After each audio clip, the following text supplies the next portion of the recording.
Hi friends, let's see the app we are going to develop in the next couple of lessons. When you run this app, this is the main option screen. You will see a menu which is on a table view. So I can click on say employee options, then it will load this data, and all the employee data are loaded dynamically from a data source, right?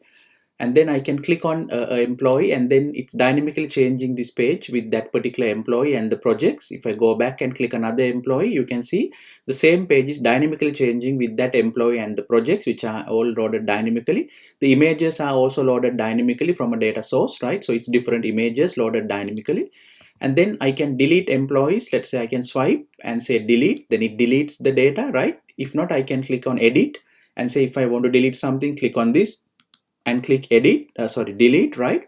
And when I'm done, I can say done, right? And then further I can insert data dynamically. Let us say a section P and say Peter, for example, and click OK.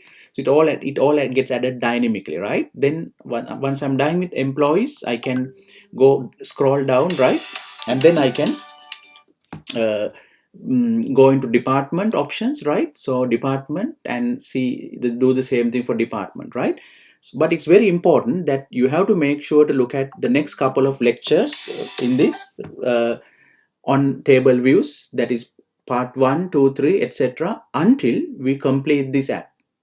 It explains all the theory and the practical knowledge which you need to know about developing this app, right? Okay friends, we are very excited to show you how to develop this app practically, and let's do it now. Okay friends, so the following is the outcome of this part of the lesson.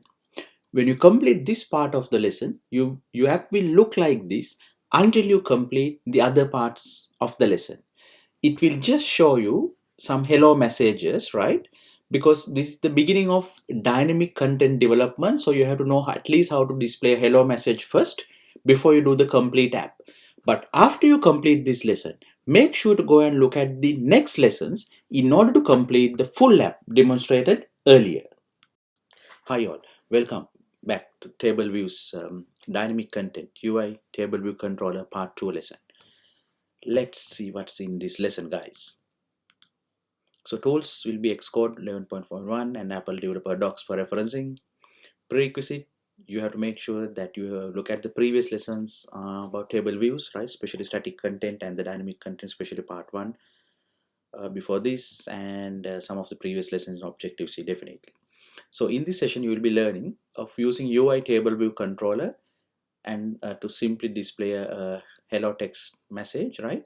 And then how to adhere to this UITableView data source protocol, right? And to understand that the table controllers already adapt to these protocols, right? For you to understand that part, which is very important. And basically you will be overriding the data source methods to methods required to fill your data. And then we'll be looking into UI table view cells, right? And how to configure the table view cells. Okay, so let's straight away look into this now, right? So this is what you are going to learn. So let me create a new project, right? Xcode project for this. So let me create it. So let's create a single view app. Let's click next. Actually, it's iOS single view app. Next, let's give the project name. Let's call dynamic content part 2. Right, let's make sure that it gets created in this location. Awesome, right? So I got my project, right? So let me go to the storyboard, right? So the first thing I'm going to do in this is okay, so now one thing very important to keep in mind is that this lesson is on dynamic content using UI table view controller. So I'm going to put the UI table view controller, right? So when you create the project, by default it's a view controller, right? So what I'm going to do is I'm going to delete this view controller, right? And then I'm going to add a UI table view controller, right? So UI table view controller, right?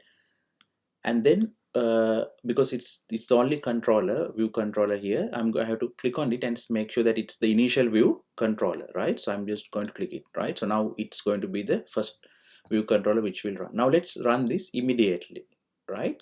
So without doing any changes, let's run this and see what is the output when you put a fresh UI table view controller, right? Okay, right? So let's see what's going to be the output for a new table view controller, right? So this is what you will see when you just put a fresh table view controller, right? Now let's go and do our next step. The next most important step is you have to configure your cells, right? So you click on the cell and one important thing, when you put a table view controller, look at the document hierarchy. You can see inside the table view controller you have a table view, right? And then you got a table view cell, right? Now the first thing you would do is into the table view cell, uh, and look at the table view. Okay, it says you got one prototype cell. Let's say in the table view cell you define the style of the cell. So I'm going to say you can select any of these depending on your choice. I'm going to say write detail, right? So when I select the style as write detail, you see I got a label and another detail like another label, which I can display two label data values, and then I'm going to put a accessory as well. Let us say a disclosure indicator, so that it gives the idea of you can click this, right? Awesome, right? So this is the first thing you would do, right? Just give the styles and the properties for the table view cell, right? Now let's see what's next. Let's run this and see what's going to be the output, right? So we are doing step by step, just adding something, and let's run and see what's the output of it.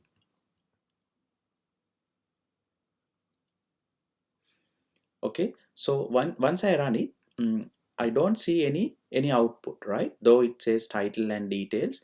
And in fact, if you even look at this, the content, if you expand, you can see it's a label and it has a text called title, right? It is a label. So the question is why they are not coming in the output, right? So the answer is just putting a table view controller is not enough, right? So if you look at the previous lessons in this series, you will realize once you put a table view, right, you will have to make sure a table view controller that you have to adhere to these protocols, the data source and the delegate. Now in this exercise we are going to start with the table view data source protocol. That is where you define your data, right, to display, right? So because you are still not adhering to the you are not overriding the methods of this protocol, that's why you don't see as such. But one thing, so my next task is to adhere to this protocol. And another thing is when I run this, right, and when I got this output, let's see whether there are any issues or warnings, right? So when I click on the issue navigator, I can see that it says it gives some warnings. It says prototype table cells must have reuse identifiers. Now this is the first warning I'm getting, right? You don't see it, right? If you just click here on the issue navigator, then only you will see. So the error is, sorry, it's a warning. The warning is prototype table cells must have a reuse identifier. What does that mean is you have to make sure that on your cell you give a reuse identifier. Once again, this was discussed in the in a previous lesson in this series. Have a look at it about dequeuing the reusable cells and using identifier, right? The theory was explained, right? So what I'm going to do now is I'm going to give some identifier. Let's call it as simple identifier, right? You can give any name. So I'm just giving simple identifier, right? Awesome. Now I got a identifier, and this will be used when you dequeue and ask for reusable cells, right? Okay, you will see it in a little while, right? So if I run this, right, let's say if I run this once again, okay, let's see the output.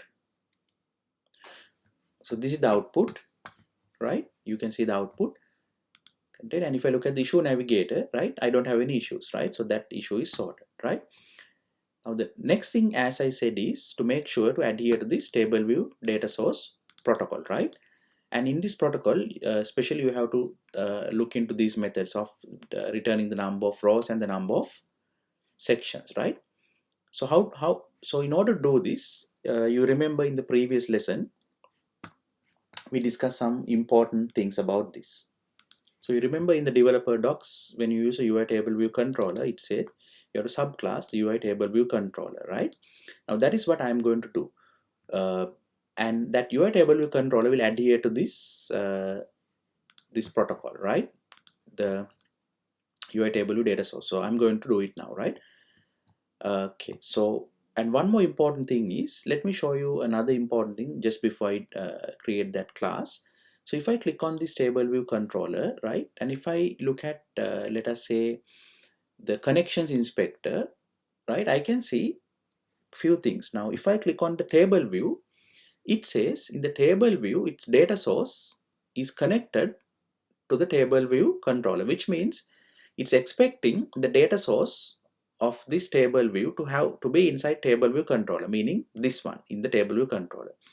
Also, it's expecting its delegate to be in the table view controller, which means in the table view controller, if I go and if I look at the, let us say, identity inspector, right, I can define a class. So this is how all it relates. So table view says in its connections inspector, it says that its data source should be in the table view controller.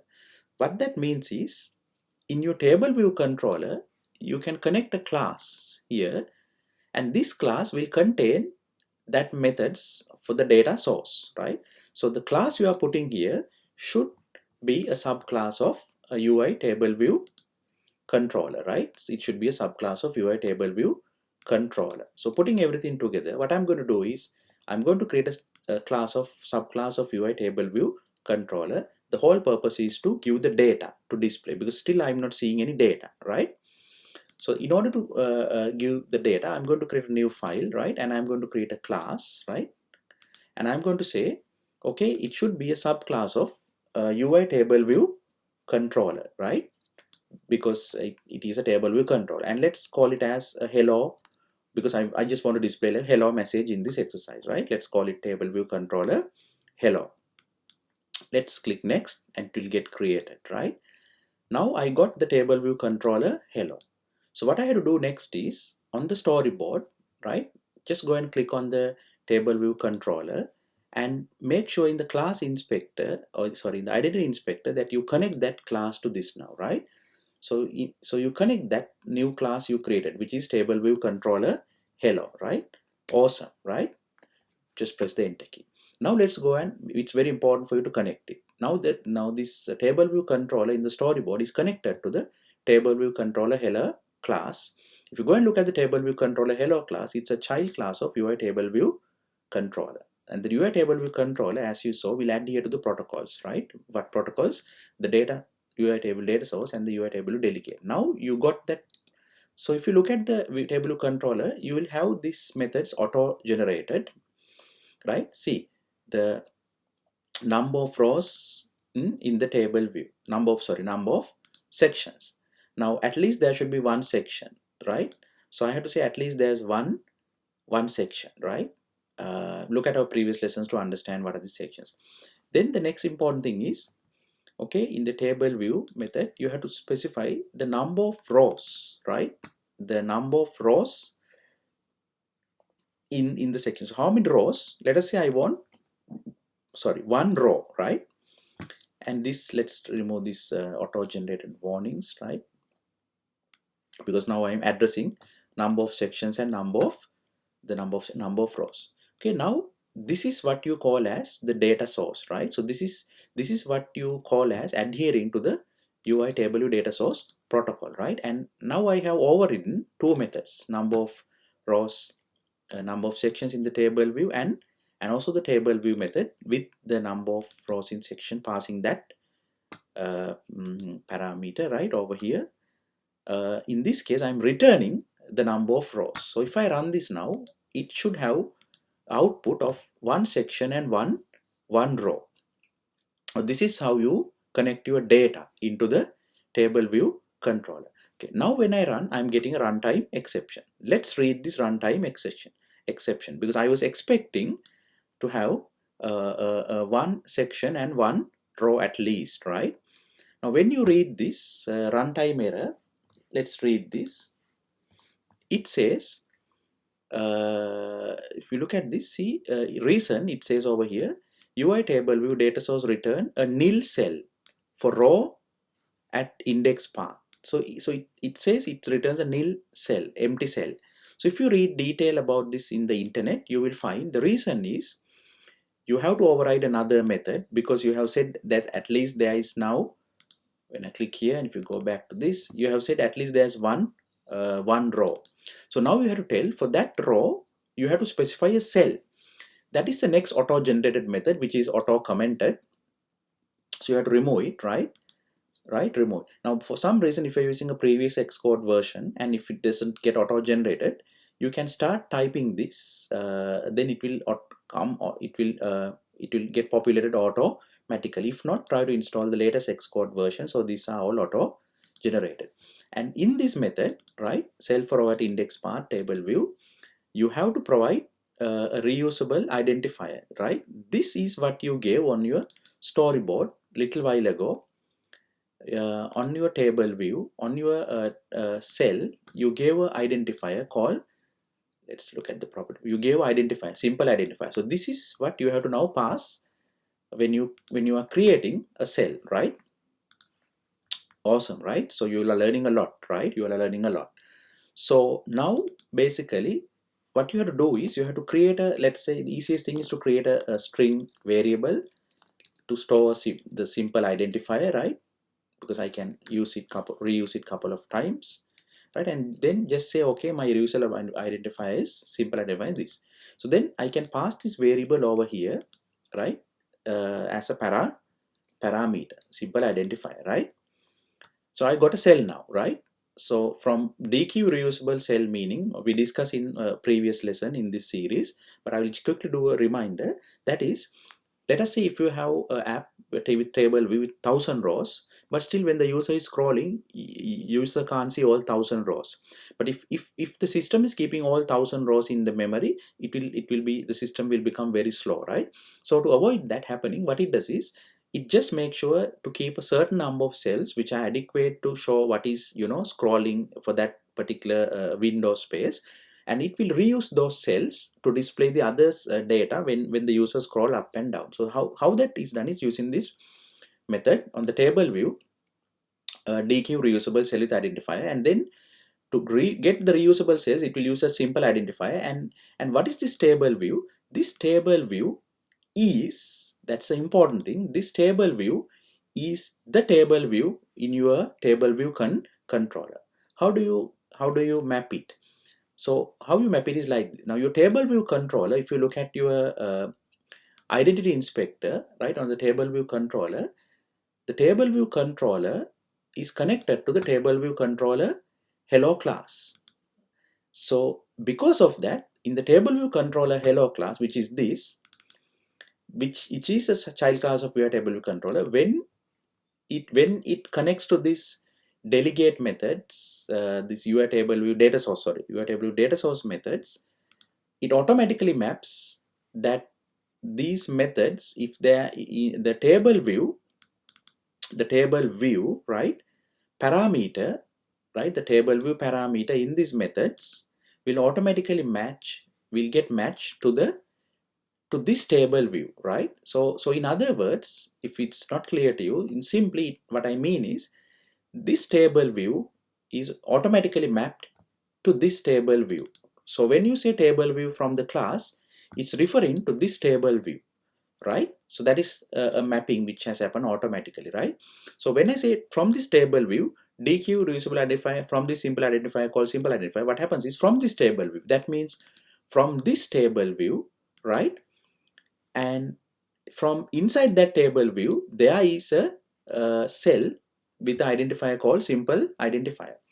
So that is what it's calling from that class, this one. So it's referring to this cell over here from this class, right? If it's not clear, don't worry. Just keep on looking at this series. You will understand more and more when you do more and more practicals. So you are referring to it and you are getting that cell. And then you can straight away return it and see what's going to happen. Okay guys, let's run and see what's happening now. Now I'm returning a cell, right? The moment I return a cell, as you can see, it displays the title and the detail, because in that cell you are referring from here, which is this one, right?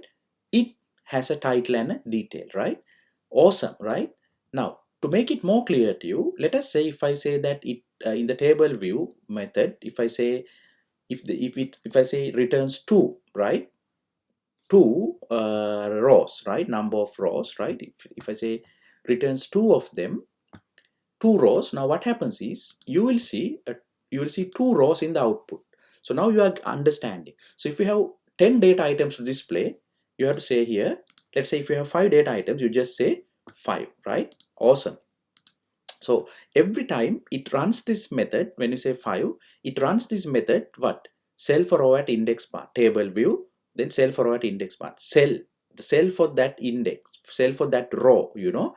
So if I said there are 5 rows, then for each cell, it generates a cell and it displays the same text. This is static. But our next goal is, instead of displaying a static text, right, I want to display a dynamic text. And one thing I forgot to do, let's put it back to 1 and I will show you. Now if it's 1, it just says label, right? But let us say I want to display a hello message, right, instead of this title. So then what you do is, for this cell you can specify, right, for the cell you can say, okay, the cell, the text label dot the text, right, is, let us say, whatever you want to display. In this case, say I want to display a hello label, right? So this is how you display your data in the cell, right? Now if you run this, you will see that it says hello, right? Awesome. And this one also I can change the detail thing. If I want to change, I can say cell dot detail text label dot text. Well, I can say, right, I can say test, right, test, just for example, right, a detail text. So if I run this, the detail text will come as test, right? Awesome. So now you understand how you configure that. And now, as I said earlier, if I say I got 5 rows, what happens is, if I return 5, so this will show 5 rows, and in each row it will display that cell value, right? Our next step is to change this data dynamically, right, which we will be doing in the next lesson, right? But at least now I know there's a hello. And one thing before I finish, if I say that I got 2 sections, right, that means 2 sections, and each section 5 rows. That means 2 into 5, 10 rows, right? But it's 2 sections, each section 5 rows. So if I run this now, guys, you will see like 2 sections and each one 5 rows, but you will not see it very clearly as 2 sections, because I have not given section separation headings. That we do in another lesson in this series, right? Just wait for that lesson as well. But at least now you know something is happening here, right? What I'm going to do now is I'm going to bring this back to, say, 1 row, and let's say I want to display 3 of the hello messages. Let's run this. Sorry, 1 section and 3 rows, right? And at least now this is giving you 3 hello messages, right? So our next goal is to dynamically change this data and display some meaningful data, such as, say, list of employees, right? Something like that. Let's see what's next. So let's look at, so we covered what we were supposed to cover, right? So we said we are discussing a table. Yes, we did it. Yes, we displayed a simple hello text. Yes, we adhere to the table view data source protocol, and we override 3 methods. What are 3 methods, right? So we override 3 methods of UITableView data source protocol. One was the number of sections in the table view, then the table view number of rows, then the table view cell for row at index path. So these 3 methods are coming from the UITableView data source protocol, which we override. And one important thing is, we understood the table view controller already adapts to the protocol. That is why the table view controller, when I create the class, it auto generated these methods, because that's why it says it's already adapting. What you have to do is just override the data source methods, what you require to fulfill, right? So I override only 3 of them, but there are other methods, as you can see from this UITableView data source, right, which if you want, you can override based on your requirements, right? Based on your requirements. Awesome, right? And let's move forward, right? And one thing, we also use the UITableView cell, right? This UITableView cell, because just see, like over here, you know, when you say table view cell for what index path, we just started using UITableView cell, and we dequeued and got a reusable cell, which we have already discussed, right? Awesome, guys, right? Let's go down. And the conclusion is, we discuss all this, we did a practical, and you will see a link to download this practical in the description of this lecture, right? Awesome, right? Reference, we use Apple Developer Docs. What's next? Just make sure you look at the other videos next in the line about dynamic content, right? Table views. Also make sure you look at adaptive UI lessons in this series. Look at other videos as well. Just also make sure that you look at other lectures, other series on machine learning, AI, and data science, right? Have a look at it, right? look at the other videos and subscribe to our YouTube channel and get more idea, in-depth knowledge for this, right? So let's meet again with another successful lesson, right? And see you in the next lesson.